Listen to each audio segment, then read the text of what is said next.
Halo semuanya, di sini kami dari kelompok 5 TPB 5. Kami di sini akan membahas mengenai fenomena aerodinamis saat mengendarai motor. Tapi sebelum masuk ke pembahasan, ada yang bilang nih, tak kenal maka tak sayang. Maka sebelumnya kami akan memperkenalkan diri kami masing-masing. Di sini saya Binti Fitrotul Kasana dari Prodi Sains Data dengan NIM 120450097. Perkenalkan, nama saya Alan Barokah, NIM 120450103. Halo semuanya, perkenalkan nama saya Nakri Faisi Batula dengan NIM 120450091. Halo, perkenalkan nama saya Muhammad Hair Rahmari dari Program Studi Sains Data dengan NIM 120450094.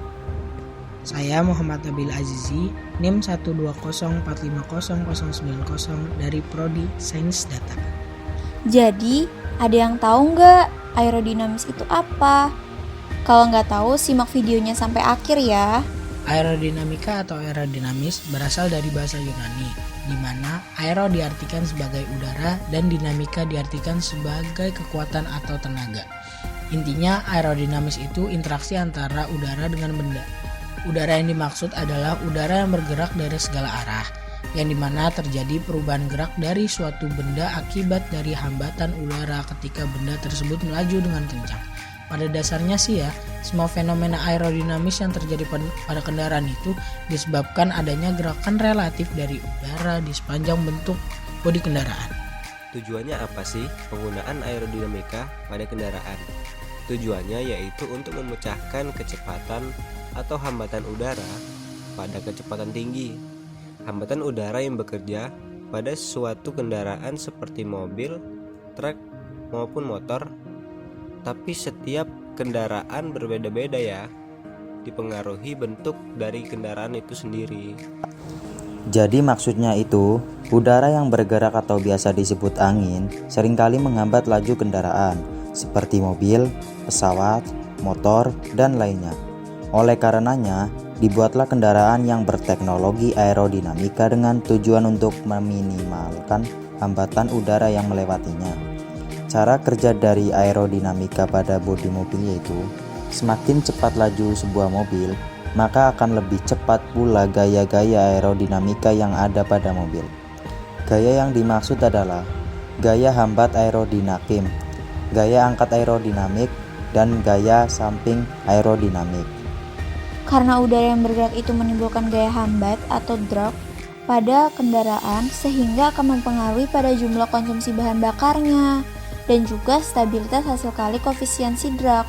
Dan kestabilan kendaraan, keefisiensian penggunaan bahan bakar dapat ditingkatkan apabila kendaraan memiliki gaya hambat atau koefisiensi drag yang kecil.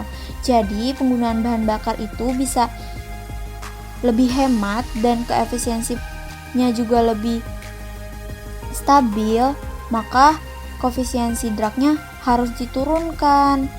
Nah, dengan menurunkan itu dengan menggunakan perhitungan persamaan seperti yang kalian lihat di gambar.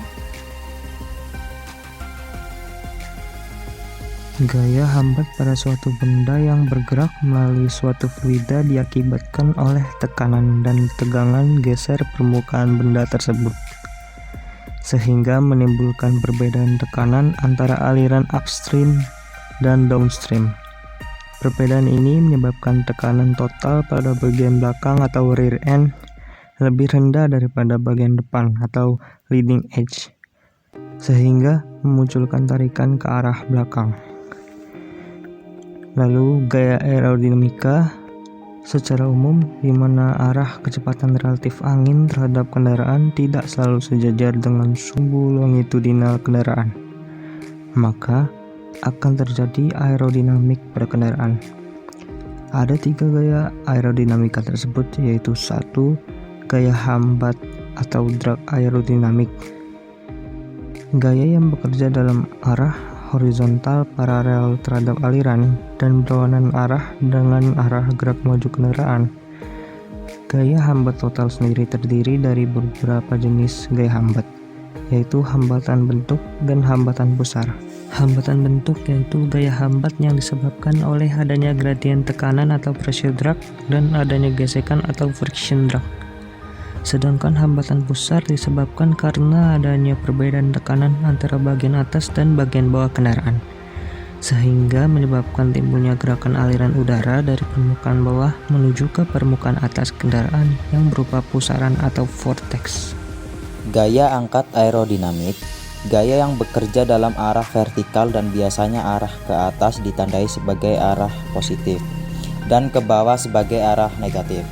Faktor lain adalah kekerasan bagian permukaan bawah mobil yang disebabkan oleh profil mesin dan komponen lain yang memperlambat laju aliran di bawah sehingga memperbesar tekanan aliran permukaan bawah. Secara umum, tekanan yang bekerja pada bagian bawah lebih besar dari tekanan yang bekerja pada bagian atas, sehingga menimbulkan terbentuknya gaya angkat karena adanya desakan aliran udara dari permukaan bawah ke permukaan atas kendaraan. Bisa dilihat pada gambar 2.5 di bawah ini.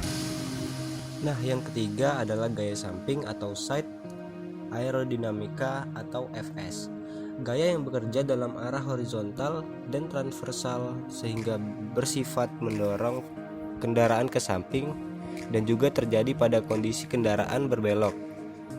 Jika kendaraan bergerak dalam udara yang diam atau tidak ada angin, atau ada gerakan angin yang sejajar dengan arah gerak kendaraan, maka tidak akan timbul gaya samping karena kesimetrisan aliran udara pada bagian samping kendaraan sama. Bisa dilihat dalam gambar 2.6 di bawah ini. Aerodinamika pada mobil diketahui berguna untuk meminimalisir hambatan angin yang menerjang kendaraan sehingga dapat melaju dengan cepat. Selain itu, dapat membuat kendaraan lebih irit bahan bakar. Nah, sekarang udah pada paham kan aerodinamika pada kendaraan seperti apa? Sekian dulu ya dari kami, semoga bermanfaat. Kami dari kelompok 5 TPB 5 undur diri. Dadah.